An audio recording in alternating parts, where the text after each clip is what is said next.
আসসালামু আলাইকুম। ওয়ালাইকুম সালাম। নাম কি আপনার? মোহাম্মদ রেজাউল ইসলাম। রেজাউল ইসলাম। কোথা থেকে আসছেন? মেহেরপুর ডিস্ট্রিক্ট। মেহেরপুর থেকে আজকে ঢাকায় আমাদের অফিস আসার কারণ কি? বিদেশ যাবো। বিদেশ যাবেন আপনার ফ্লাইটের ফাইল নেওয়ার জন্য। আপনি কি আপনার ফ্লাইটের ফাইল বুঝে পেয়েছেন? পেয়েছি। কোন দেশে যাচ্ছেন? সৌদি। সৌদি আরব। কোন প্রফেশনে যাচ্ছেন? Heavy driver. ড্রাইভার হিসেবে যাচ্ছেন। আচ্ছা, আপনি কি আগে বিদেশ ছিলেন নাকি এবার নতুন? আমি ছিলাম আগে কোথায় ছিলেন? রিয়াদ। রিয়াদে, সৌদি আরব রিয়াদে। জি। কত বছর ছিলেন? ওখানে ছিলাম 5 বছর আর দাম্মাম ছিলাম টোটাল 18 বছর। অনেক বছরের অভিজ্ঞতা।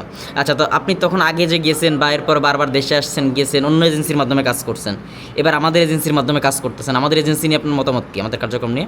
আমার তো ভালো লাগছে। ভালো লাগছে।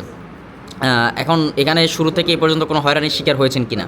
না, আচ্ছা, আপনার ভিডিও দেখে যদি কেউ আমাদের মাধ্যমে যেতে চায় তাকে কী সাজেশন করবেন? যাইতে বলবো। যাইতে বলবেন। আচ্ছা, ভাইকে ধন্যবাদ। ভাইয়ের প্রবাস জীবনের জন্য শুভকামনা। যারা যারা ভাইয়ের মতন সৌদি আরবে ড্রাইভার, কনস্ট্রাকশন ওয়ার্কার, টেকনিশিয়ান সহ বিভিন্ন পেশায় স্বল্প খরচে স্বল্প সময় নিযুক্ত হয়ে আপনাদের ভবিষ্যৎ উজ্জ্বল করতে চাচ্ছেন, তারা আমাদের স্ক্রিনে দেওয়া নাম্বারে যোগাযোগ করুন। আমাদের একজন ভিসা স্পেশালিস্ট আপনাকে সকল প্রকার তথ্য দিয়ে সহযোগিতা করবে। লাখো মানুষ স্বপ্ন পূরণ করেছে আমাদের হাত ধরে। আমরা আছি আপনার অপেক্ষায়। ধন্যবাদ।